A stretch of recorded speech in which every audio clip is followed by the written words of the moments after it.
आपने कभी जंगल की काली रात और ऊंचे पहाड़ों की परछाई में कुछ ऐसा महसूस किया है जो आपके सबसे डरावने सपने से भी ज़्यादा भयानक हो? कुछ ऐसी चीज़ें जो हमारी समझ से बाहर हैं, लेकिन उन सब का होना किसी बुरे सपने के जैसा ही है। आप देख रहे हैं स्ट्रेंज लॉर, और आज मेरे पास दो सच्ची अपलांचियन कहानियां हैं। तो क्या हम साथ चलें और खुद ही देखें कि सच कितना अजीब हो सकता है। चलिए शुरू करते हैं। Forgotten trail by lander R. Appalachian पर्वतों में बड़े होते हुए मुझे हमेशा पुरानी ट्रेल्स के बारे में चेतावनी दी जाती थी। इनमें से कुछ सुरक्षित थे, कुछ अच्छी तरह चले हुए थे रास्ते जो आपको लाजवाब नज़ारों तक ले जाते थे। बाकी मेरे दादाजी कहते थे कुछ किसी वजह से भुलाई जा चुकी थे। जब मैं 16 साल का था, मेरे दोस्तों और मैंने अंधेरा होने से पहले अपनी कैंप साइट तक पहुंचने के लिए इन्हीं में से एक ऐसी ही अबैंडन ट्रेल से शॉर्टकट लेने का फैसला किया। वहां बहुत ज़्यादा झाड़ियाँ और घास उगी हुई थी, जिसकी वजह से यह अब मुश्किल से एक ट्रेल कहलाने लायक थी। लेकिन हम इस पर चलते गए, मेरे दादाजी की चेतावनियों पर हंसते हुए। जितना हम इसके अंदर जाते गए, जंगल उतना ही खामोश होता गया। यहाँ पर पक्षियों ने चहचहाना बंद कर दिया था, पत्तियों की सरसराहट तक जैसे चुप सी हो गई थी। और जल्दी ही हमें पेड़ों पर कुछ कार्विंग्स दिखाई देने लगे। वहाँ पेड़ों पर गहरे और ताज़ा साइंस कार्व किए हुए थे। हालांकि इनमें से कुछ पुराने और फीके थे। इनमें सर्कल्स, स्पाइरल और कुछ स्ट्रेंज फिगर थे, जिनके कुछ अंग ज़्यादा लंबे थे। हमें कुछ समझ में नहीं आया, लेकिन ये सब एक ही डायरेक्शन में इशारा कर रहे थे, जो थी आगे की। जब तक हमें इस चीज़ का एहसास हुआ कि हम रास्ता भटक गए हैं, तब तक सूरज पहाड़ों के पीछे डूब चुका था। और तभी फुसफुसाने की आवाज़ें शुरू हुईं। ये पहले बहुत ही हल्की थी, जैसे पेड़ों में हवा की आवाज़ की जैसी, लेकिन ये धीरे धीरे साफ होती गई। आवाज़ें जो हमारी फ्लैशलाइट की रोशनी के ठीक बाहर, ठीक किनारे पर फुसफुसा रही थी। हमने इन आवाज़ों को पुकारा, सोचा शायद कोई हमारे साथ मजाक कर रहा है, लेकिन इसके जवाब में हमें सिर्फ और फुसफुसाने की आवाज़ आई, और वो हमें चारों ओर से घेरने लगी थी, क्योंकि अब आवाज़ें चारों दिशाओं से हमें सुनाई दे रही थी। हमें इससे घबराहट होने लगी। हम उसी रास्ते पर लौटने लगे जहाँ से हम आए थे, लेकिन ट्रेल पूरी तरह से बदल चुकी थी। ये सकरी और अंधेरी हो गई थी। सिर्फ यही नहीं, उन पेड़ों के साइंस भी बदल गए थे। अब उन पहले की शेप के उलट अब इंसानी फिगर के साइन मिल रहे थे, जिनकी आंखें खोखली थी और उनके मुंह खुले हुए थे। और फिर हमने उन्हें पहली बार देखा, लंबी पतली शैडोज जो पेड़ों के बीच खड़ी थी और हमें मुश्किल से दिखाई दे रही थी। जैसे ही हम उन पर फोकस करने की कोशिश करते, ये अजीब सी फिगर अपनी जगह से हिल जाती। इनमें से एक हमारे काफी करीब आई। मेरा दोस्त इसे देखकर चीखा और वो वहां से भागने लगा। हमने भी वैसा ही किया और उसके पीछे भागे। हम जंगल में पेड़ों से टकराते भिड़ते हुए बिना किसी डायरेक्शन से दौड़ते गए। वो फुसफुसाने की आवाज़ अब हंसी में बदल गई। इसके बाद एक डिस्टॉर्टेड आवाज़ हमारा मजाक उड़ाने लगी। किसी तरह से हम जंगल से निकलकर एक पुरानी मिट्टी की सड़क पर आ गए। जब हमने वापस देखा तो वो ट्रेल गायब थी। उन पेड़ों में कोई दरार नहीं थी, कोई निशान नहीं थे कि हम किस रास्ते से आए थे। उस रात के बाद मेरा दोस्त कभी पहले जैसा नहीं रहा। उसने बाकी दोस्तों से बात करना बंद कर दिया और 1 साल बाद वो वहाँ से चला गया। मैंने कोशिश की कि उस बारे में ज़्यादा ना सोचूं। अभी पिछले हफ्ते मैं अपनी गर्लफ्रेंड के साथ हाइकिंग पर गया था, जब हमारे कैबिन के पास मुझे एक पेड़ के पास कुछ कार्व किया हुआ दिखाई दिया। उसमें एक साइन था जिसे हाल ही में कार्व किया गया था, और उसके नीचे गहरे कटे हुए अक्षरों में जो मेरे नाम जैसे लग रहे थे। मुझे लगता है हमें उस रात बाहर निकलना नहीं चाहिए था, और मुझे लगता है कि उन्होंने हमें देखना कभी बंद नहीं किया था। इसके कुछ रातों बाद मुझे कैबिन के बाहर कुछ सुनाई दिया। पहले लगा ये कोई नॉर्मल रात की आवाज़ है, जैसे हवा या जैसे टहनियों का टूटना, ये कैबिन का सेटल होने की जैसा था। लेकिन फिर मैंने वही फुसफुसाने की आवाज़ को ठीक मेरी खिड़की के बाहर से आते सुना। मैं वहीं पर जम गया। मैं सांस भी मुश्किल से ले पाया। मेरी गर्लफ्रेंड सारा मेरे बगल में सो रही थी, इस पूरी घटना से बेखबर। मैंने धीरे से अपना सिर घुमाया। मेरे कानों में धड़कन की आवाज़ गूंज रही थी। पतले पर्दों के आर पार मुझे कोई लंबा खड़ा दिखाई दिया। वो पेड़ों के ठीक बाहर था। कोई हमें वहां से देख रहा था। मैंने आंखें जितनी हो सके कसकर बंद कर ली, खुद से कहते हुए ये सच नहीं है, मैं बस सपना देख रहा हूँ। अगली सुबह मैंने कैबिन के बाहर पैरों के निशान देखे, लेकिन वो सामान्य नहीं थे। ये लंबे और अजीब थे, जैसे जो भी बाहर था वो पूरी तरह से इंसान नहीं था, लेकिन इंसान जैसा बनने की कोशिश कर रहा था। पास के एक पेड़ के तने के चारों ओर मिट्टी उखड़ी हुई थी। उसकी छाल पर एक नया मैसेज कार्व किया हुआ था, तुम चले गए लेकिन हमें याद है। मैंने सारा को इसके बारे में कुछ नहीं बताया। मैं उसे डराना नहीं चाहता था। मुझे नहीं पता कि वो क्या चाहते हैं। हम उस दिन वहां से निकल गए और मैं प्रार्थना करता हूँ कि फिर कभी उन्हें ना सुनो। The family portal bye fallen ओनी। ये कहानी उस समय की है जब मैं लगभग 15 साल का था। ये घटनाएं आज भी मेरे साथ हैं और ये मुझे आज भी उतना ही डराती हैं। और उस घर में जो हुआ उसके कारण मैं जहाँ भी जाता हूँ अंधेरे से सावधान रहता हूँ। मुझे डर है कि ये कहीं फिर से ना हो जाए। एक दिन मेरे पिता ने फैसला किया कि वो एक मीडियम को बुलाएंगे जो हमारे घर आएगा और गुजरे हुए परिवार वालों से फिर से संपर्क करने की कोशिश करेगा। मेरी माँ इसके बहुत खिलाफ थी। उस वक्त मुझे लगा कि एक अच्छा विचार है, क्योंकि मुझे भी कुछ रिश्तेदारों से क्लोजर चाहिए था। जब मैं 8 साल का था तो एक रात अचानक मैं घबरा कर उठा। मुझे नहीं पता कि ऐसा क्यों हो रहा था। मैं 1 घंटे से ज़्यादा जागता रहा। डर और बेचैनी में कुछ समझ नहीं आ रहा था। मुझे लग रहा था जैसे कुछ बुरा होने वाला है। आखिरकार कुछ देर के बाद मैं फिर से सो गया। मेरे पेरेंट्स ने मुझे सुबह बताया कि मेरे अंकल का एक अजीब एक्सीडेंट में देहांत हो गया था। इसे सुनकर मैं फूट फूट कर रोने लगा, इतना कि मुझे उल्टी आ गई। ये सिर्फ इसीलिए नहीं था कि वो गुजर गए थे, बल्कि इसलिए कि मुझे इसके बारे में पहले से पता था कि कुछ तो होने वाला है। मैंने कुछ नहीं कहा। मुझे लग रहा था जैसे मैंने ही उन्हें मार दिया हो। बेशक मुझे कैसे पता चल सकता था कि उनके साथ होगा या कुछ बुरा सचमुच में होगा भी। पर कुछ सालों बाद पता चला कि जिस वक्त मैं घबरा कर उठा था लगभग उसी वक्त उनका देहांत हुआ था, और मैंने बाकी के डॉट्स को कनेक्ट कर लिया। ये मेरे साथ सिर्फ एक बार नहीं था कि मुझे कुछ होने का प्रीमोनिशन पहले से आ गया था। जब मैं 12 साल का था, मैं वैलेंटाइन डे से एक दिन पहले स्कूल में था। सभी क्लासेस कैंडी और मूवीज़ के साथ इसे सेलिब्रेट कर रहे थे, जिससे काफ़ी मज़ा आ रहा था। पर मैं इससे थोड़ा उदास सा था। ये मानो ऐसा था जैसे कोई मुझे देख रहा हो। मैंने पूरा दिन अजीब और बेसहारा सा महसूस किया। स्कूल के बाद जब मुझे मेरी माँ लेने आई, मेरी जुड़वा बहन भी साथ ही में थी, जैसे आमतौर पर होती थी। पर माँ ने कहा कि हम दादी के घर जा रहे हैं, जो इस दिन के लिए बहुत अनकॉमन था, क्योंकि हम वीकेंड पर ही वहाँ जाते थे। जब मेरी माँ गाड़ी चला रही थी तो मैंने पूछा क्या हुआ। मुझे पता था कुछ तो गड़बड़ है। उन्होंने मुझे कुछ नहीं बताया, बस रियर व्यू मिरर से चुपके से मुझे देखती रही। जब हम उनके घर से एक ब्लॉक दूर थे, मैंने मेरे दादाजी को मेरा नाम पुकारते सुना।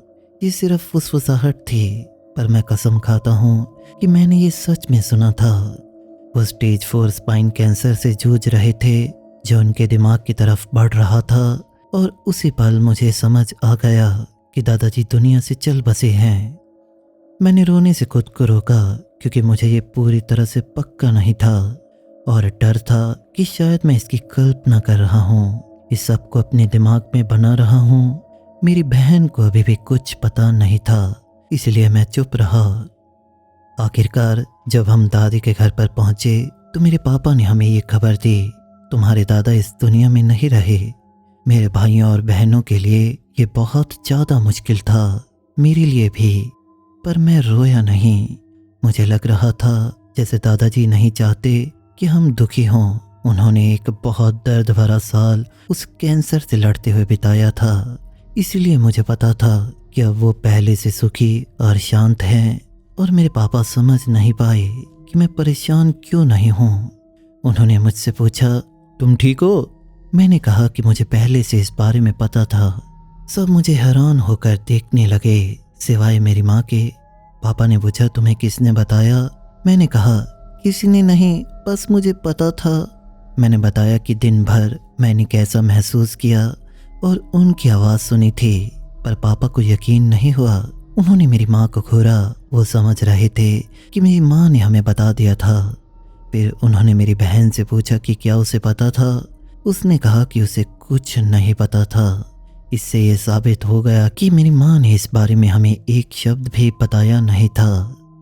उनके गुजरने के लगभग 3 महीने बाद मुझे मेरे दादाजी का एक बहुत विविड सपना आया। मुझे लगता है कि ये उनका ठीक तरह से अलविदा कहने का तरीका था, क्योंकि उनके गुजरने से 6 महीने पहले से उनसे मिला नहीं था। यही कारण थे कि मैं उस मीडियम की सेशन में शामिल होना चाहता था जिसे पापा ने बुलाया था। मुझे सभी बातों का क्लोजर चाहिए था, पर माँ ने उस वक्त मुझे और मेरे भाई बहनों को घर में आने ही नहीं दिया। उन्होंने कहा ये सेफ नहीं है और हमारे लिए अच्छा नहीं होगा। उस वक्त मुझे नहीं पता था कि वो इसे लेकर कितनी सही थी। मैंने उन्हें बहुत मनाया कि मेरा अलग सेशन हो, पर मेरी माँ नहीं मानी, इसीलिए मेरा कोई सेशन कभी नहीं हुआ। अब सोचता हूँ कि अच्छा हुआ नहीं हुआ, क्योंकि जो बाद में हुआ वो काफ़ी भयानक था। सोचिए, अगर मैं सचमुच उससे जुड़ा होता तो क्या होता। मीडियम के जाने के बाद सब ठीक लग रहा था, लेकिन ये ज़्यादा दिन नहीं रहा। इसके लगभग 2 हफ्ते बाद घर की दूसरी मंजिल के किचन में सिर्फ एक खिड़की पर मक्खियों का झुंड उमड़ आया। ये काफ़ी अजीब था। सिर्फ उस विंडो स्क्रीन पर सैकड़ों बड़ी बड़ी मक्खियाँ जमा थी, जो साइज में हॉर्स फ्लाइज की जितनी बड़ी थी। ये इतनी सारी थी कि सिकाड़स जैसी आवाज़ कर रही थी। हमें समझ में नहीं आया कि वो कहाँ से आई, जैसे वो अचानक से वहाँ पर आ गई थी। अगले दिन हमें वो ज़्यादातर मरी हुई मिली और जो बाकी थी वो वहाँ से गायब थी। यह अजीब था, पर तब हमें नहीं पता था कि क्या हुआ था। मुझे लगता है यही वो जगह थी जहाँ पोर्टल खुला था, और जिस दिन मक्खियाँ आई उसी दिन वो खुला था। उस दिन के बाद मुझे पूरे घर में चीज़ें दिखाई और सुनाई देने लगी। शुरुआत में मेरे कमरे के कोने में मुझे एक शैडो मैन दिखाई देने लगा। वो चीज़ कम से कम 8 फीट लंबी थी। उसका सर दरवाजे के फ्रेम से बस थोड़ा सा ही नीचे था। मुझे लगता था वो मुझे घूर रहा है। वो अंधेरा होने पर ही उस कोने में खड़ा रहता, जैसे वो छिपने की कोशिश कर रहा हो, पर मुझे उसका पता होता। लेकिन जिन रातों में वो वहाँ पर नहीं होता, किचन की लाइट जो हम हमेशा जलाए रखते थे दरवाजे से दिखती थी। मुझे देखने की ज़रूरत नहीं थी। मैं महसूस कर लेता था कि वो अभी भी मुझे वहाँ से देख रहा है। वो मुझ पर बहुत गुस्सा होता। उसे पता था कि मैं उसे देख सकता हूँ। ये उसे काफ़ी परेशान करता था, पर उससे ज़्यादा परेशान करता था कि मैं वहाँ से जा क्यों नहीं रहा। जब मैं सोता तो मुझे लगातार बुरे सपने आने लगे। मुझे इनमें कोई गुस्से में चिल्लाता आदमी सुनाई देता जो कहता, गेट आउट, गेट आउट। इसे रोकने के लिए मैंने बिस्तर के नीचे क्रॉस रखा। सोचा शायद ये मदद करे, पर मुझे लगता है इससे हालात 10 गुना खराब हो गए थे। 3 रातों के बाद क्रॉस गायब हो गया, बिना किसी निशान के कि वो कहाँ पर गया। मैंने मेरे कमरे की हर चीज़ खींच कर देखी, बेड, ड्रेसर, कारपेट, पर वो मुझे कभी नहीं मिला। मुझे इससे बहुत ज़्यादा दुख हुआ, क्योंकि वो मेरे दादाजी ने दिया था। क्रॉस को खोने के बाद वो शैडो मैन मेरा हर जगह पर पीछा करने लगा था। वो हमेशा आग के किनारे पर रहता, कंधे के ठीक पीछे। चाहे मैं घर में जहाँ भी जाता वो मेरे पीछे पीछे आता। मुझे रेगुलर स्लीप पैरालिसिस एपिसोड्स होने लगे थे। इन एपिसोड्स में मुझे कुछ दिखाई नहीं देता था, पर मुझे मेरे ही शरीर के पार्ट को हिलाने में लगभग 1 मिनट लगता था। ये मेरे साथ इतनी बार हुआ कि मैंने इससे बाहर निकलने का रूटीन बना लिया था। एक दिन जब मैं बर्तन धो रहा था, मुझे अपनी दाहिनी आंख के कोने पर एक पूरी काली फिगर दिखाई दी। मैंने अपनी नज़र घुमाई तो समझ आया कि वो मेरे से सिर्फ कुछ इंच दूर है। मैं इससे काफ़ी डर गया।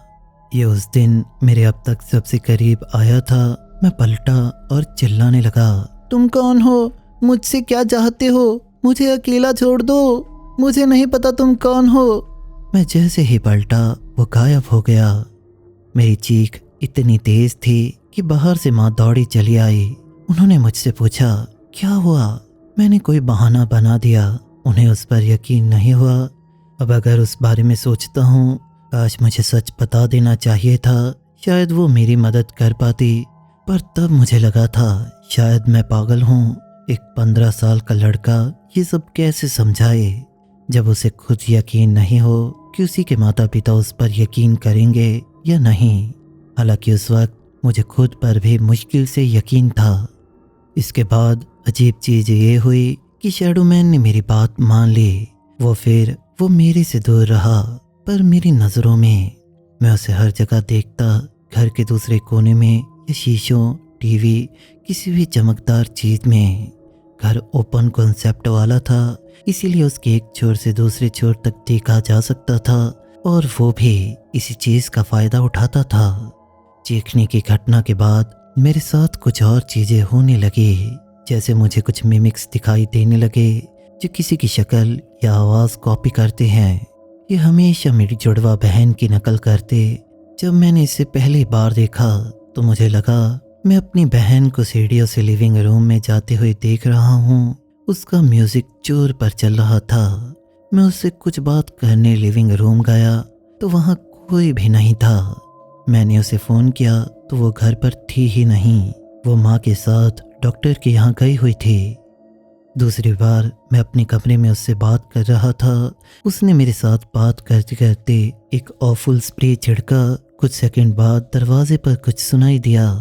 देखा तो वो फिर से वही स्प्रे छिड़कने पहले की जैसे ही आई, और जो हमें कुछ सेकंड पहले बात की थी उसे आकर दोहराने लगी। मैंने कहा कि तुमने ये बात कुछ ही देर पहले तो की थी। तो उसने कहा मैं पागल हूँ। वो घटना आज भी मुझे डराती है। उस घर में मेरे साथ जो सबसे डरावनी घटनाएं तब हुई जब मैं घर पर अकेला था। मैं अपने कमरे में बैठा था। मुझे कुछ देर बाद ऊपर से भारी कदमों की आवाज़ आने लगी।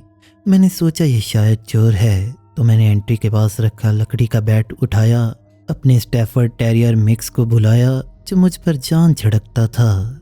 बस मुझे अपने फिंगर को स्नैप करना होता और वो इतने में मेरे पास होता। हम दोनों एक साथ ऊपर गए। हमने ऊपर के हर कोने को छाना, वहाँ पर कोई मौजूद नहीं था। मैंने सोचा शायद मैं घबराया हूँ और नीचे लौट आया। अचानक मुझे चोर के धपाक की आवाज़ सुनाई दी और बाकी कुत्ते भौंकने लगे। मैं जितनी तेजी से दौड़ सकता था उतना तेज दौड़ा। सीढ़ियों से निकला तो देखा कुत्ते एक सर्कल में फर्श की तरफ भौंक रहे थे। उनकी गर्दन और पूंछ के बाल खड़े थे। इस सर्कल के बीच में एक कॉफ़ी का कप पड़ा था। इसके अंदर कॉफ़ी घूम रही थी। मुझे इस बात से राहत हुई कि ये टूटा नहीं था। मैंने उसे उठाया और सिंक की तरफ चल पड़ा। जैसे ही मैंने इसकी तरफ पीठ फेरी, सीढ़ियों का दरवाज़ा जो ठीक से बंद भी नहीं होता था जोर से बंद हो गया। मैंने डर के मारे कप सिंक में फेंका, तीनों कुत्तों को पकड़ा और डेक पर बाहर ले गया। वहाँ बैठा रहा। अब अकेले घर में नहीं रहना चाहता था। डर था कि अब और अंदर रहा जो भी था मुझे चोट पहुँचा सकता था। हमारा परिवार लगभग 2 साल बाद वहाँ से चला गया। पापा ने बताया कि मेरे भाई बहन और माँ के जाने के बाद भी उनकी गर्लफ्रेंड और उन्हें कुछ एक्सपीरियंस हुए थे, पर उन्हें मेरे जितने एक्सपीरियंस के मुकाबले में आधे भी नहीं हुए थे। हमारे मूव करने के बाद मैंने पापा को सब बताया जो कुछ मैं एक्सपीरियंस कर रहा था। उन्हें ये सुनकर बहुत बुरा लगा। कहा काश उन्हें पहले पता होता, वे कभी मीडियम को बुलाते ही नहीं। अगर उन्हें अंदाज़ा होता कि ऐसा कुछ होगा। जितना मैं समझता हूँ हमारे बाद उस घर को जो भी खरीदता है वो वहाँ ज़्यादा दिन नहीं टिकता। मुझे लगता है कि वो पोर्टल आज भी खुला है। जब से मैं वहाँ से निकला हूँ, ना मुझे बुरे सपने आए हैं, ना मुझे स्लीप पैरालिसिस हुआ है। मुझे यकीन है कि मीडियम ने पोर्टल ठीक से बंद नहीं किया था। मेरी सलाह है, अपने घर में कभी ऐसा कुछ मत करो। आपको नहीं पता इससे क्या निकल सकता है या किसे नुकसान पहुंच सकता है। Shadow in the woods by saber squid HD। ये कहानी लगभग 6 या 7 साल पहले की है। मैं तब 14 या 15 साल का रहा होऊंगा। मैं मिड मिशिगन इलाके में रहता हूँ। ये नॉर्दर्न मिशिगन जितना घना नहीं है और सदर्न मिशिगन जितना शहरी भी नहीं। इसे आप दोनों के बीच का कुछ समझ सकते हैं। यहाँ पर कुछ बिखरे हुए शहर, जंगल, खेत और छोटी छोटी कस्बे हैं। कॉन्टेक्स्ट के लिए आपको बता दूं, मैं एक ट्रेलर पार्क में रहता हूँ जो किसी कस्बे से लगभग 2 मील दूर एक सड़क के किनारे है। यानी ये थोड़ा ग्रामीण इलाका है। उस पार्क के बगल वाली सड़क के साथ 2 नालियाँ हैं। एक नाला लगभग 50 गज चलकर एक एंट्रेंस पर खत्म होता है। वहां से दूसरा बड़ा नाला शुरू होता है। वो पहले सकरा है, फिर पार्क के पीछे एक अच्छे आकार के तालाब में खुलता है। इस नाले के पास एक बहुत पतला सा जंगली इलाका है। बस 200 गज लंबा रास्ता जिसके दोनों तरफ पेड़ हैं, पार्क के किनारे को सड़क से जोड़ते हैं। मेरा भाई जब मैं छोटा था तब वो दादी के साथ यहीं रहता था और वो मुझे उस जंगल की डरावनी कहानियां सुनाता था। अजीब आवाजें, मिट्टी में मिली अजीब चीजें। एक बार तो उसने कहा उसने इंसानी खोपड़ी खोद निकाली थी। हालांकि मुझे लगता था मुझे डराने के लिए वो झूठ बोल रहा था। उसने एक शैडो फिगर की बात की जो जंगल में रहती थी। कहा ये पुरानी नेटिव की जमीन है और शायद इसी वजह से श्रापित है। अगर आपको जगह और बैकग्राउंड समझ आ गया होगा तो कहानी शुरू करते हैं। यह एक गर्म, बादलों भरी और हवा वाली सरद दोपहर थी। मेरा दोस्त मैथ्यू और मैं अक्सर बाहर खेलते थे, चिड़ियों को बंदूक बनाकर आर्मी गेम्स। हमारे पास फैंसी टॉय गन नहीं थे, इसीलिए हम अपनी कल्पना का सहारा लेते थे। उस पार्क में बहुत से खाली रन डाउन ट्रेलर थे जिनमें कोई नहीं रहता था, पर वो हटाए नहीं गए थे, इसीलिए ये दौड़ने भागने की अच्छी जगह थी। जिसने भी छड़ी से बंदूक खेली है उसे पता होगा एक अच्छी छड़ी मिलना कितना मुश्किल है। मिल जाए तो इसे खजाना समझो और कोशिश करो कि ये टूटे ना। उस दिन मुझे एक परफेक्ट राइफल वाली छड़ी मिली, पर मैथ्यू को अपनी मशीन गन के लिए बड़ी छड़ी नहीं मिल रही थी। पार्क में कहीं नहीं मिली तो उसने कहा जंगल में चलकर देखते हैं। आमतौर पर हम उस जंगल में नहीं जाते थे क्योंकि ये काफ़ी ज़्यादा डरावना था और वहाँ की छड़ियाँ टेढ़ी मेढ़ी होती थी। पर उस दिन हम किसी कारण से चले गए। रास्ते पर चलते हुए हमें महसूस होने लगा जैसे हवा भारी हो गई थी, जैसे हमें वहाँ नहीं होना चाहिए था, जैसे हम वहाँ जाकर किसी को डिस्टर्ब कर रहे थे। अचानक हवा तेज हो गई और फॉल का अंत होने के कारण ज़्यादातर पत्ते गिर चुके थे। ऊंचे कॉटनवुड पेड़ हवा से सीटी जैसी आवाज़ बना रहे थे, जिससे सब कुछ और भयानक लग रहा था। हम आधे रास्ते तक गए, जमीन पर झाड़ियाँ तलाशते हुए। मैं ज़्यादा छड़ियाँ नहीं उठा रहा था क्योंकि कीड़ों से डर लग रहा था, और सच कहूँ तो मैं बस वहाँ से किसी भी हालत में निकलना चाहता था। हर वक्त एक डर सा लग रहा था, मैं कुछ भी समझ नहीं पा रहा था। इधर मैथ्यू हर ढेर को अच्छी तरह से तलाश रहा था, अपनी परफेक्ट गन को ढूंढने के लिए। एक छोटी डिटेल और जिसके बारे में मुझे यहाँ अच्छे से बताना चाहिए। उस रास्ते के लगभग आधे रास्ते में दाहिनी तरफ एक छोटा सा अलग हिस्सा था जिसे हम आइलैंड कहते थे। उसे रास्ते से घने झाड़ और नुकीलेदार कांटेदार पौधे अलग करते थे। मैथ्यू ठीक उस आइलैंड के पास एक ढेर में छड़ी तलाश रहा था कि अचानक सारे जानवर और पक्षी एकदम से चुप हो गए। हम दोनों ने देखा कि आगे लटकती टहनियाँ हिल रही थी, जैसे कोई उन्हें हिलाने की कोशिश कर रहा था। और तभी दाहिनी तरफ लगभग वहां से 20 फीट दूर पत्तियों पर किसी के चलने की आवाज़ आई। मैंने देखा तो एक दिन की जैसे साफ एक झुकी हुई काली फिगर वहां पर थी। ये ट्रांसपेरेंट नहीं थी, बल्कि एकदम ठोस काली, अपनी पीठ पर झुकी हुई थी। उसकी बाहें आगे निकली हुई थी और कलाइयों से हाथ जानवरों की तरह लटक रहे थे। वो अजीब पंजों वाली चाल से तेजी से दौड़ रहा था। पेड़ और झाड़ियां जैसे उसके लिए वहां पर थी ही नहीं। जैसे उसका एकमात्र मकसद था हमें अपनी जमीन से भगाना। जैसे ही मैंने उसे हमारी तरफ दौड़ते देखा, मैंने मैथ्यू के कंधे पर मारा और चिल्लाया, भागो। वो पीछे से कुछ चिल्लाया पर मुझे कुछ सुनाई ही नहीं दिया। मुझे सिर्फ इतना पता था कि मुझे भागना था।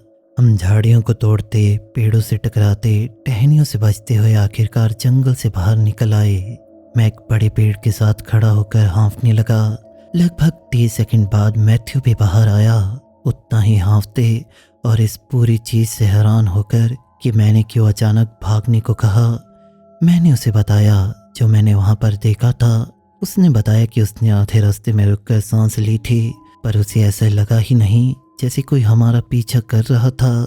उसने एक फिगर को जरूर देखा था जो तेज भी थी और धीमी भी। ये दोनों चीजें एक साथ कैसी थी उसने पूरी तरह समझाया नहीं, और मैंने पूछा भी नहीं ये कैसे पॉसिबल हो सकता है। आज तक हमें नहीं पता हमारा सामना किससे हुआ था, पर हमें यकीन है कि कम से कम वो जंगली हिस्सा श्रापित है। उसमें कोई ऐसा रहता है जिसे किसी का वहां आना बिल्कुल पसंद नहीं है। उसने हमें बहुत साफ कर दिया था कि हमें वहां जाना नहीं चाहिए था। The ghost child come to play by sneak attack. जब मैं बहुत छोटा था, मेरा एक पुराना दोस्त था जिसके साथ मैं बहुत वक्त बिताता था। वो हमारे शहर के उन पुराने घरों में से एक में रहता था। गहरी ऑर्डिनेट वुड की ट्रिम, पत्थरों से भरी बेसमेंट की दीवारें, और हमेशा थोड़ी ज़्यादा खामोशी होती थी। उस घर के बारे में कुछ भी कभी मुझे सही नहीं लगा, लेकिन बच्चा होने के नाते मेरे पास उस बेचैनी को बयान करने के शब्द नहीं थे। लेकिन वहाँ हुई तो घटनाएं आज भी मेरे जहन में हैं, जो मुझे एक ऐसी घबराहट देती हैं जिसे मैं कभी भूल नहीं पाया। पहली घटना तब हुई थी जब मैं उसके लिविंग रूम में उसके साथ खेल रहा था। तब उनकी मेन डोर के पास दीवार पर एक पुरानी पेंटिंग लगी थी। मैं उस पेंटिंग के सामने से सैकड़ों बार गुजरा था, लेकिन उस दिन ना जाने क्यों मैं उसकी ओर खींचा चला गया और उसे घूरने लगा। पेंटिंग में एक लड़का लकड़ी के रॉकिंग हॉर्स पर बैठा था। वो अजीब तरह से मुस्कुरा रहा था। उसका एक हाथ घोड़े पर टिका था और दूसरा हाथ सिर के पास उठा हुआ था, लेकिन इसमें कुछ काफी अजीब था। फिर मैंने नोटिस किया कि ठीक लड़के के हाथ की जगह पर पेंट में एक हवा का बबल बना हुआ था जो चाकू की शेप का था। ये पेंटिंग का हिस्सा नहीं था, ये साफ साफ उभरा हुआ बबल था, जैसे बाद में इसे जोड़ा गया हो। मैंने अपने दोस्त को इसे दिखाया और हम दोनों देर तक उसे घूरते रहे।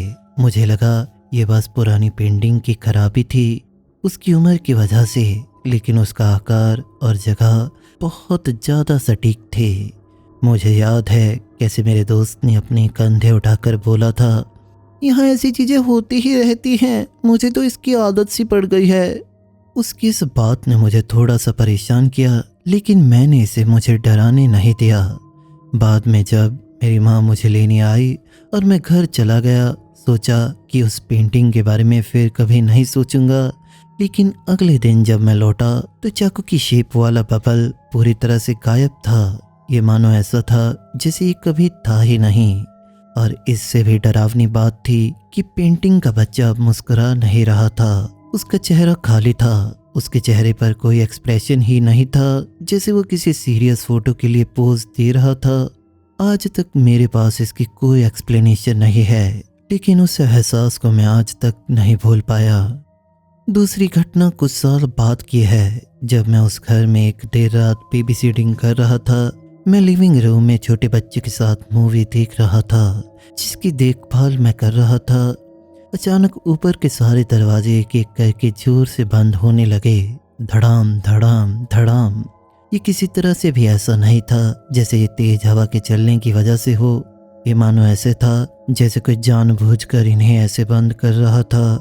आमतौर पर अगर मैं अपने घर में होता तो वहाँ से भाग जाता, मैं थोड़ा डरपोक तरह का हूँ, लेकिन पर वहाँ बच्ची को अकेला छोड़ नहीं सकता था। मैंने अपनी सारी हिम्मत बटोरी, मैं ऊपर गया और लाइट को जलाते हुए देखा तो ऊपर के सारे दरवाजे खुले हुए थे। ये किसी तरह से भी मेरी समझ में नहीं आ रहा था कि वहाँ पर क्या हो रहा था, और खुले दरवाजों के बाद उस आवाज़ के आने का कोई मतलब ही नहीं बनता था। मुझे एक पल के लिए राहत मिली। फिर मैंने फैमिली का कुत्ता देखा जो दरवाजे पर बिल्कुल सीधा खड़ा था। वो बाहर किसी चीज़ को घूर रहा था। उस कुत्ते की बॉडी टेंस थी, उसके कान पीछे को थे और वो डर से भरा गुर्राने लगा, गुस्से वाला नहीं। और फिर मैंने बेसमेंट के दरवाजे को देखा। उस दरवाजे पर एक खिड़की है जो बाहर की खिड़की से बिल्कुल लाइन में आती है। न जाने क्यों मैंने उस दिशा में देखा और एक पल के लिए मुझे एक लड़के का चेहरा वहां दिखाई दिया। ये कोई घुटनों के बल झुका हुआ आदमी नहीं था, ये सिर्फ एक बॉडीलेस सर था जिसकी आंखें ऊपर की ओर थी और जैसे उसका बाकी शरीर जमीन में दबा हो। फिर वहां से वो गायब हो गया। वो अपनी जगह से हटा नहीं, बस ऐसे गायब हो गया जैसे वो वहां पर एग्जिस्ट ही नहीं करता था। इसे देखकर मेरा दिल रुक सा गया और गर्दन के सारे बाल खड़े हो गए। मुझे शक था कि मैंने इसकी कल्पना की थी, लेकिन मैं उस एहसास को भूल नहीं पाया कि पेंटिंग वाला लड़का वापस मेरे साथ खेलने आया था। उसके बाद मैंने उस घर में रुकना बंद कर दिया, लेकिन वो बेचैनी कभी पूरी तरह से नहीं गई। वहाँ पक्की तरह से कुछ था, और वो सिर्फ मेरे दोस्त और उसका परिवार नहीं था जो उस घर में रहता था। आज भी सोचता हूँ कि उन दीवारों के अंदर सच में कौन या क्या था। Why is she following me by Betty 555। आपको शुरू में ही बता दूं कि मैं कभी सुपरनैचुरल या पैरानॉर्मल में विश्वास नहीं करता था। फिर भी जो चीज़ें मैं शेयर करने वाला हूँ वो करीब 2009 से मेरे साथ हो रही हैं। मैं अपनी एक्सपीरियंस यहाँ इसी वजह से शेयर कर रहा हूँ कि ताकि कोई इसे देखे, रिलेट कर पाए और मुझे इसकी एक्सप्लेनेशन दे पाए। मेरा नाम मेसन है। मैं अलबामा के छोटे टाउन में रहता हूँ। मैंने जब उसे पहली बार देखा तब मैं हाई स्कूल के सीनियर ईयर में था। मैं उसे कहता हूँ क्योंकि मुझे नहीं पता कि वो औरत कौन है। वो शुरू में सिर्फ मेरे सपने में दिखाई देती थी। यह अप्रैल 2009 के आसपास हुआ था और हर सीनियर ईयर की तरह मैं ग्रेजुएट होने और जीवन में आगे बढ़ने को लेकर काफ़ी ज़्यादा एक्साइटेड था। मेरे माता पिता मेरे एलिमेंट्री स्कूल के दिनों से डाइवोर्स थे, इसीलिए मैं मॉम के साथ रहता था और वीकेंड पर पापा से मिलने जुलने जाता था। मेरी बहन जो मुझसे लगभग 6 साल बड़ी थी तब तक घर छोड़ चुकी थी। सीनियर ईयर में मैं पापा के साथ रहने लगा था क्योंकि उनका घर मेरे स्कूल और मेरी जॉब के काफ़ी करीब था। उन्होंने दोबारा शादी की थी और मेरी स्टेप मॉम के 2 बच्चे थे, एक बेटी जो मुझसे कुछ साल बड़ी थी और एक बेटा जो लगभग मेरी उम्र का ही था। मेरा स्टेप ब्रदर और मैं रूम शेयर करते थे। वो अक्सर दोस्तों या गर्लफ्रेंड के साथ बाहर रहता था, इसीलिए रूम ज़्यादातर मेरे अकेले के पास ही होता था। एक रात मेरा स्टेप ब्रदर अपने दोस्त के घर रुक रहा था। ये शुक्रवार का दिन था और मैं रात के 10 बजे तक काम करने के बाद घर आया। मैंने शावर लिया और बिस्तर पर गिर पड़ा। मुझे ये याद है कि मैं उस दिन लाइट ऑन करके ही सो गया था। फिर कुछ देर बाद सपना शुरू हुआ, लेकिन ये वैसा नहीं था जैसे हमारे आम सपने रहते हैं। ये मेरे अभी तक के सभी सपनों से ज़्यादा जीवित था।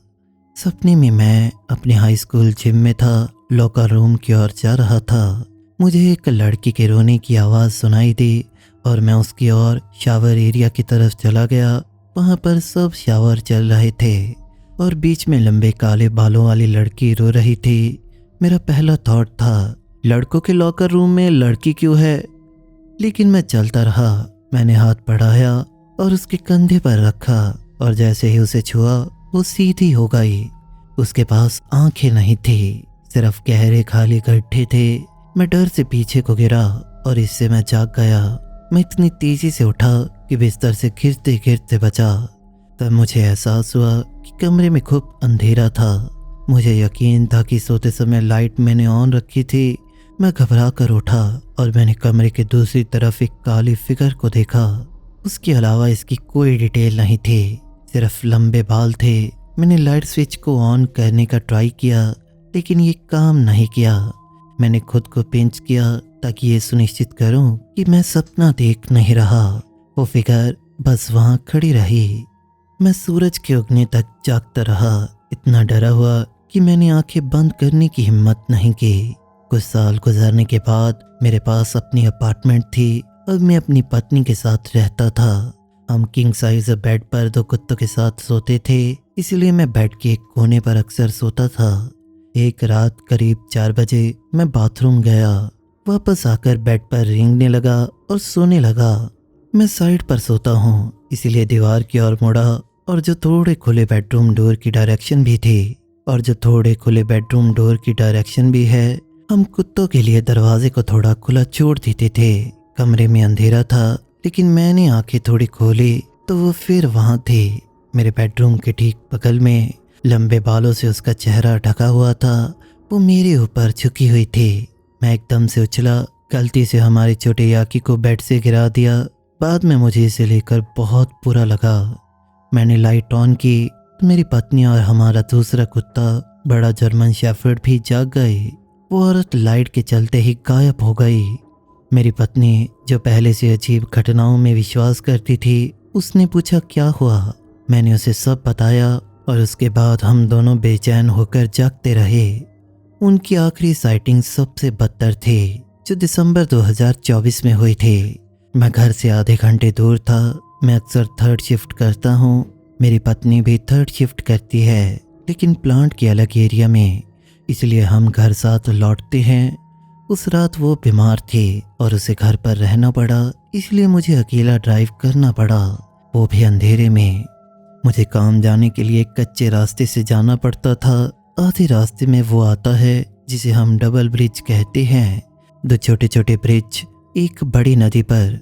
मेरी पत्नी को रात में इस समय से नफरत थी। वो आंखें बंद कर लेती थी जब तक हम इसे पार नहीं कर लेते थे, लेकिन मुझे उस रात तक इससे कोई प्रॉब्लम नहीं हुई थी। मुझे पहले से ही कुछ गलत लग रहा था और मैंने सोचा ये शायद रूटीन की ब्रेक होने की वजह से है। मैंने पहला ब्रिज बिना किसी घटना के पार किया। जैसे ही दूसरे के पास पहुंचा तो मुझे सड़क के बीच में कोई खड़ा हुआ लगा।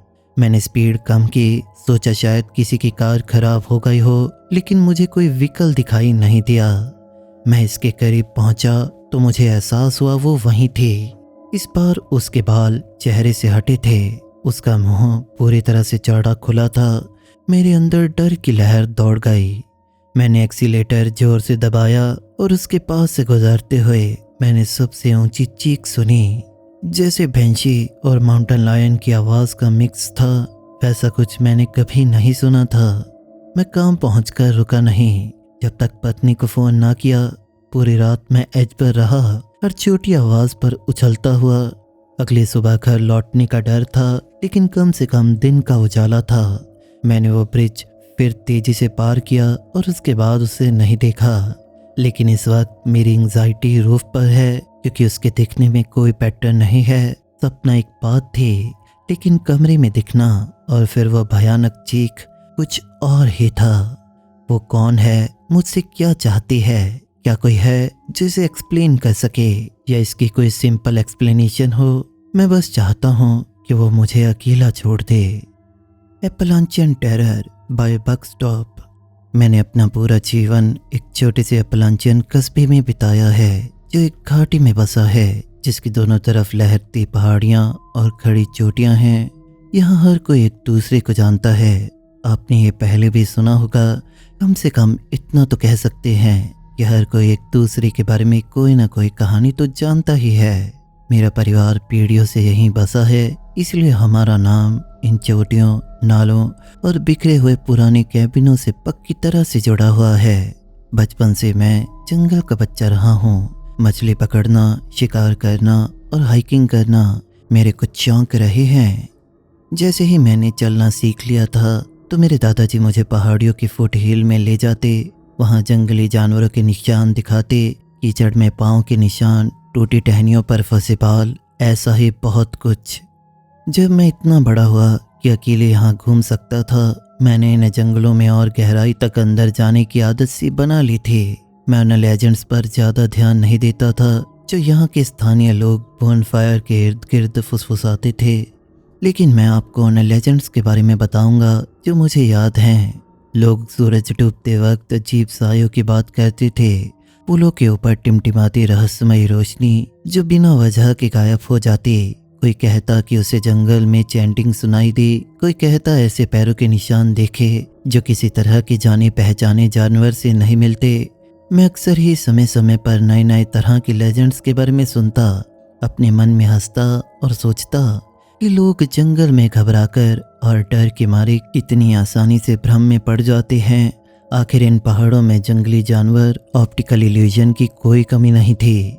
अगर आप पहले से डरे हुए हो तो हवा से पत्तियों की सरसराहट या एक हिरनी की आवाज़ आसानी से किसी द्वारा पीछा किए जाने का एहसास दे सकती है। मैं कभी उन कहानियों पर यकीन नहीं करता था। मुझे लगता था कि हर चीज़ का कोई ठोस कारण हो सकता है, लेकिन ये पहले की बात है, क्योंकि एक पतझड़ में मुझे मजबूरन ये सोचना पड़ा कि शायद वहाँ की हर चीज़ को समझाया या समझा नहीं जा सकता। यह शनिवार का दिन था। उस दिन हवा में काटने वाली ठंडी थी। पेड़ों की पत्तियां संतरी और सुनहरी रंग की हो चुकी थी और मैंने फैसला किया कि एक दिन जिसे मैं हाइक पाइन पीक कहता था, उसकी चोटी पर हाइकिंग में बिताऊंगा। ये कोई ऑफिशियल नाम नहीं था, बल्कि मेरे और मेरे बचपन के दोस्तों द्वारा दिया हुआ नाम था, क्योंकि इसके शिखर पर 2 विशाल पाइन के पेड़ थे जो बाकी ओक और मेपल के पत्तों वाले जंगल में अलग दिखते थे।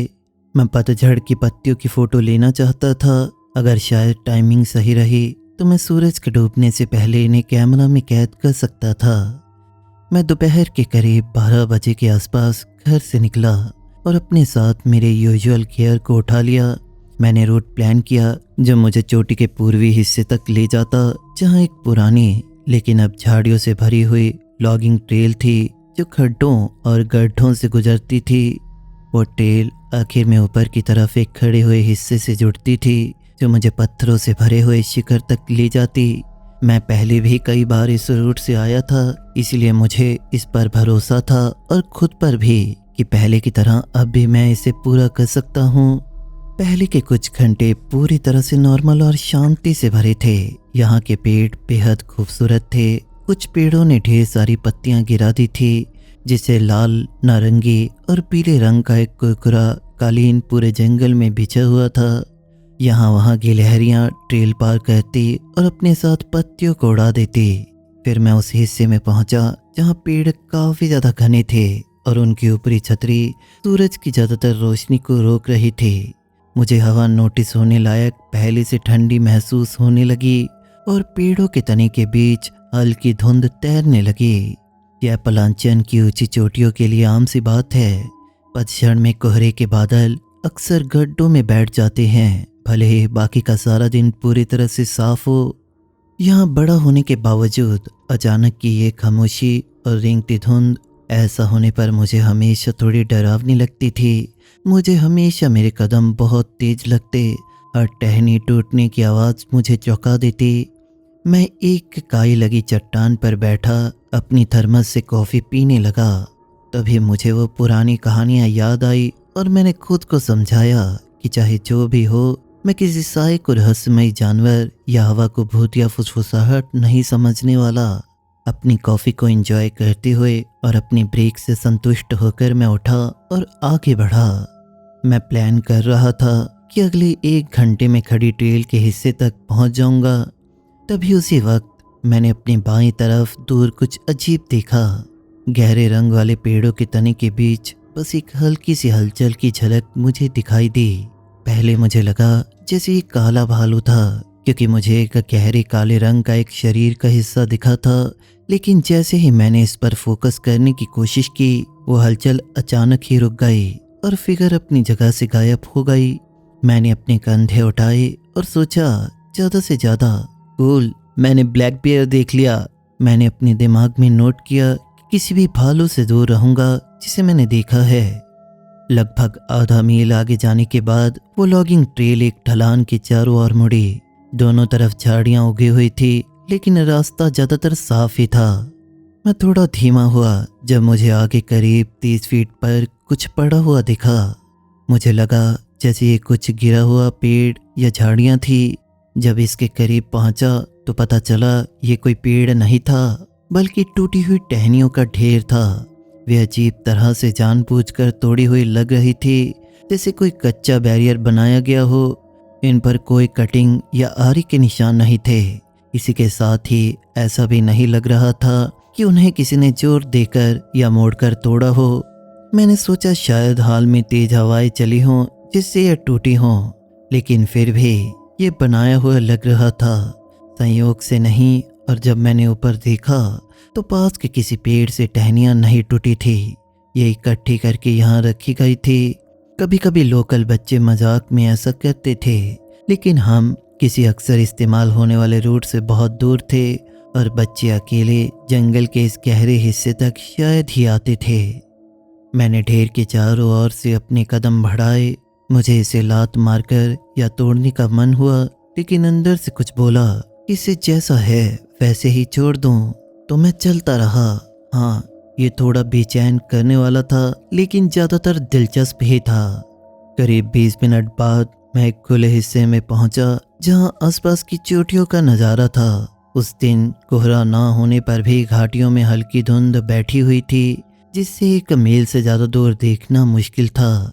आसमान बादलों से ढकने लगा और तापमान कुछ डिग्री और गिर गया। मैं लौटने की सोचने लगा, तभी मैंने कुछ देखा। ढलान के शिखर के पास एक फिगर खड़ी थी, शायद मेरे से 70 यार्ड आगे। वो सीधी खड़ी लग रही थी, लेकिन इसके खड़े होने का तरीका अजीब था। शायद ये थोड़ी झुकी हुई थी।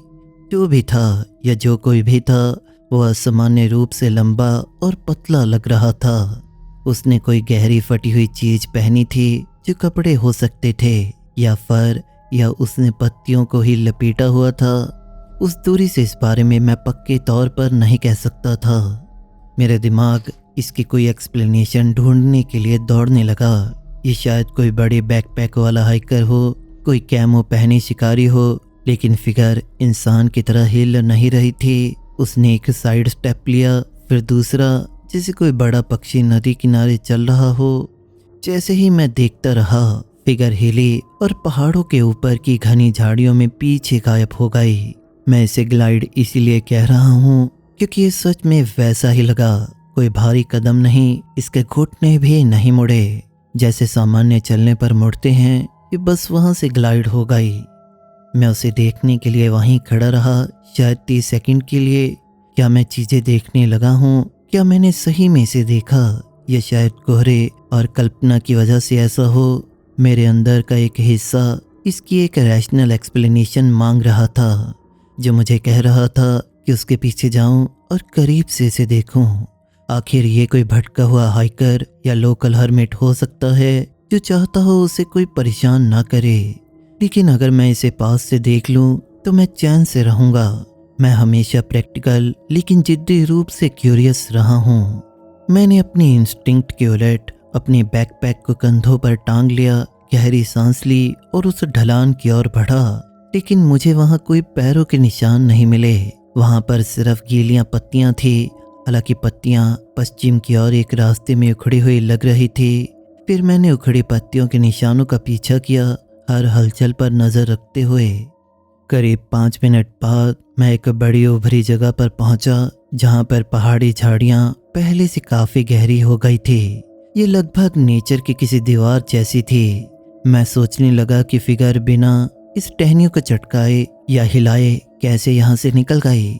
झाड़ियां इतनी घनी थी कि उनमें से गुजरना बहुत शोर करता और मुझे कुछ सुनाई ही नहीं दिया था। मैंने उभरी जगह के चारों ओर दबाव डाला और मुझे एक सकरा गैप मिला, मुश्किल से मेरे लिए बीच से गुजरने लायक। मेरी जैकेट एक टहनी में अटकी और तेज से चीरने की आवाज आई। वो गैप एक छोटी सी खाली जगह पर खुलता था, एक छिपे हुए गड्ढे में, जिसके बीच में समतल काई लगी हुई एक चट्टान थी और चारों ओर बोने ओक के पेड़ों का घेरा था। उस गड्ढे में हवा बिल्कुल स्टेबल थी। न हवा की आवाज न पक्षियों की आवाज आ रही थी। जमीन भी जूतों तले अजीब स्पंजी लग रही थी। मैं सावधानी से आगे बढ़ा, इधर उधर देखते हुए, लेकिन वहां कोई और नहीं था। फिर जल्द ही मैंने इसे देख लिया। वो गड्ढे से दूर, वो गड्ढे के दूसरे कोने में एक ओक के तने के पास नीचे जमीन पर बैठा था।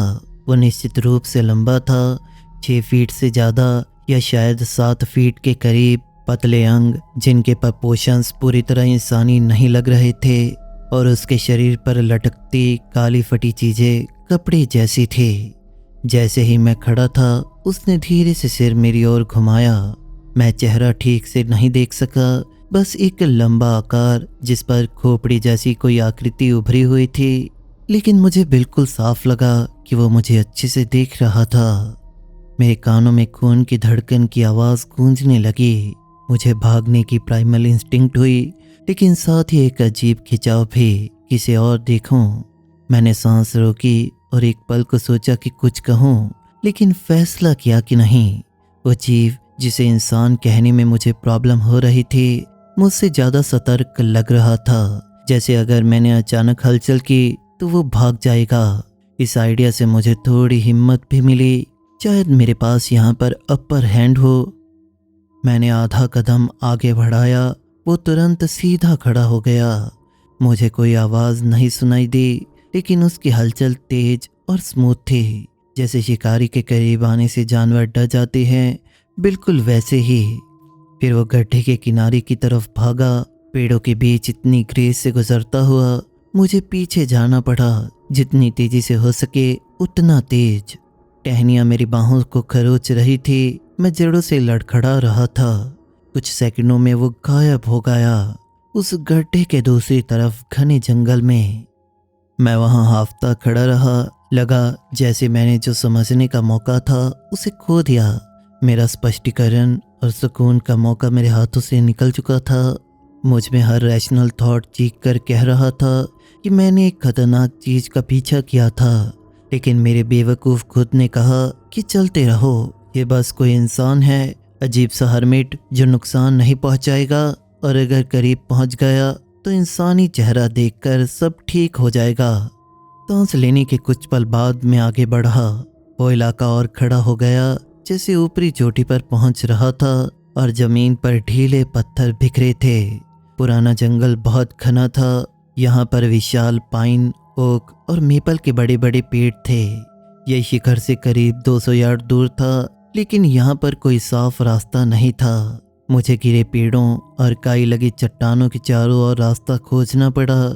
मुझे छोटे छोटे निशान दिखने लगे, जैसे टहनियाँ जानबूझकर तोड़ी हुई थी। पेड़ों पर खरोचने के निशान थे और एक पर गीली मिट्टी में हल्के पैरों का निशान इंसानी पैर जितना था, फिर भी उसमें कुछ था जो मुझे डरा गया। मैं आगे बढ़ता रहा, यकीन था कि कुछ साधारण खोजने वाला हूँ। आखिरकार मैं एक सकरी चट्टान के किनारे पर निकला, जहाँ अगली घाटी का नज़ारा था।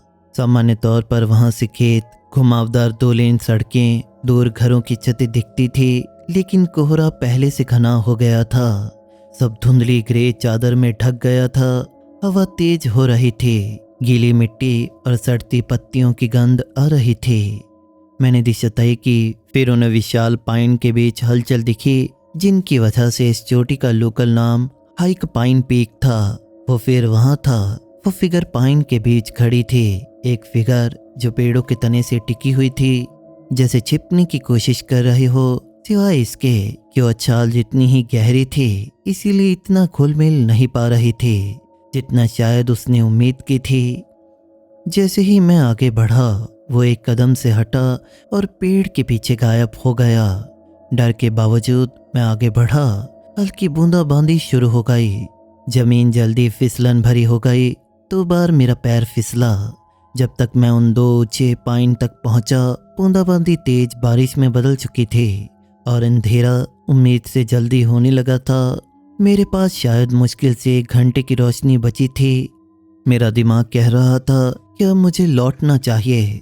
अंधेरे में चोटी से उतरना खतरनाक होता, खासकर अस्थिर जमीन पर, लेकिन मेरी क्यूरियोसिटी नहीं छूट रही थी। मैंने पाइन के पेड़ों के चारों ओर चक्कर लगाया, फिर पुकारा, हेलो, कोई है? मेरी आवाज़ उस खामोश जंगल में बहुत छोटी लगी। वो उस बारिश में कहीं गायब हो गई और सामने से कोई जवाब नहीं आया। फिर कोहरे का एक और बादल आया। 20 फीट से ज़्यादा आगे देखना मुश्किल सा हो गया। फिर बहुत करीब से एक हल्की कराहट आवाज़ आई। ये ना गुर्राने की आवाज़ थी और ना ही दहाड़ने की। ये ऐसे लग रहा था जैसे दर्द या डर में हो, लेकिन फिर भी मेरे पेट में हलचल सी मच गई।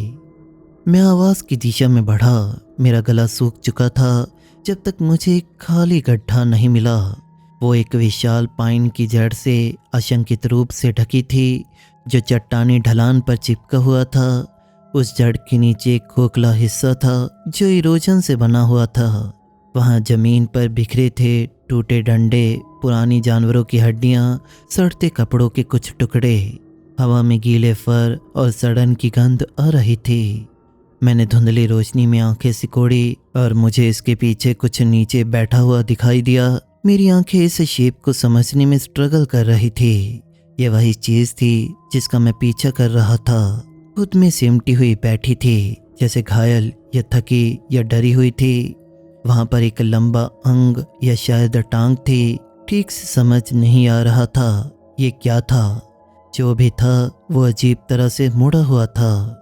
उसके पास एक छोटी फीकी हड्डियों का ढेर था। वो क्रीचर या दुबला पतला इंसान या जो भी था, उसने सिर थोड़ा उठाया और मुझे एक ऐसी नज़र से देखा जिसे मैं सिर्फ दुख भरी निगाह कह सकता हूँ।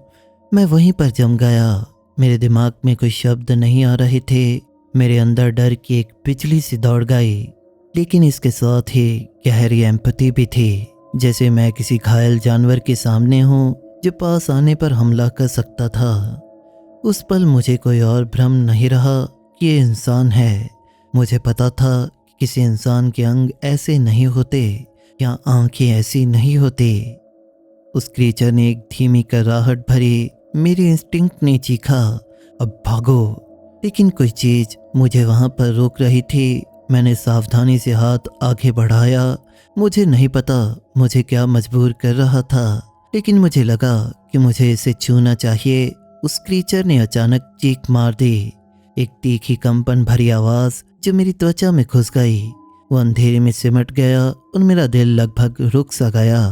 मैं पीछे लड़खड़ाया, फिसलन भरी जमीन पर भागा। उस पल मुझे पता चल गया कि अब जाना होगा। इसमें कोई सवाल नहीं था। मैंने बहुत देर तक उसे तंग किया था, किसी ऐसी चीज़ को जो खुद के खोजे जाने में रुचि नहीं रखता था, और अब मैंने उसे दर्द या डर दिया था। मैं कीचड़ वाली ढलान पर ऊपर चढ़ा, हमारे बीच दूरी बनाने की कोशिश की। एक जगह मैंने झाड़ियों के पैच में धक्का मारा, मेरी पैंट फट गई। टांग पर खून की जलन हुई, लेकिन मुझे मुश्किल से महसूस हुई।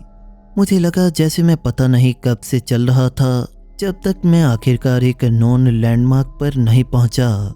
एक विशाल ओक जिसकी जड़ें मुड़ी हुई थी, जिसे मैं लॉगिंग ट्रेल से पहचानता था। मुझे बहुत राहत मिली, लेकिन फिर भी ऐसे लग रहा था जैसे मेरे चारों तरफ नजरें हैं, जैसे चारों तरफ से मुझे कोई देख रहा था। आखिरी ट्रेल का हिस्सा बहुत धुंधला था। मुझे याद है इस दौरान बारिश तेज हो गई थी और दूर बिजली कड़क रही थी। बेशक मेरे दर्जनों बार पैर फिसले। आखिरकार मैं उस कंट्री रोड पर निकला जो शहर की ओर मुड़ जाती थी। मेरे कपड़े भीग चुके थे, मैं कांप रहा था, पता नहीं ठंड से या घबराहट से। मैं कुल 7 घंटे ही बाहर था, लेकिन लगा जैसे मेरी पूरी जिंदगी ही यहीं गुजर गई थी। घर पहुंचकर मैंने खुद को बेडरूम में बंद कर लिया और लंबे वक्त तक मुझे इसके बुरे सपने आए। सपने जहां मैं उस गड्ढे के किनारे पर होता, टॉर्च से उस खोखले हिस्से में देखता और 2 चमकती आंखें मुझे घूरती। कई बार सपना आया कि मैं उस गड्ढे में घायल पड़ा हूँ और वो लंबी फिगर मेरे ऊपर खड़ी है, फैसला कर रही है कि मेरी मदद करे या मुझे मार दे। एपलांचियन में रहने वाले कई लोग कहते हैं कि ये पहाड़ हमारे कस्बों से, सड़कों से, रेल लाइनों से बहुत पुराने राज अपने अंदर छिपा कर रखते हैं। पहले मैं इसे बस लेजेंड समझता था, अब मैं फिर से सोचने लगा हूँ। मुझे लगता है मैंने उनमें से एक राज देख लिया है, एक जीव जो पेड़ों और झाड़ियों के बीच चुपचाप चलता है, जो थोड़ा शर्मीला है, शायद थोड़ा घायल भी। इसका मकसद क्या है मुझे नहीं पता, लेकिन मुझे पूरा यकीन है कि ये अननेचुरल और अलौकिक है। मैं बस इतना कहूँगा कि उन चीज़ों का पीछा मत करो जो रात में आवाज़ करती हैं, खासकर जो अकेला छोड़ा जाना चाहती हैं। दोस्तों, आपको ये कहानियाँ कैसी लगीं? अगर आपको ये कहानियाँ पसंद आई तो वीडियो को लाइक और शेयर ज़रूर करें और इसी तरह की और वीडियोस देखने के लिए हमारे चैनल को सब्सक्राइब करें। मिलते हैं ऐसी ही एक और वीडियो में सच्ची कहानियों के साथ।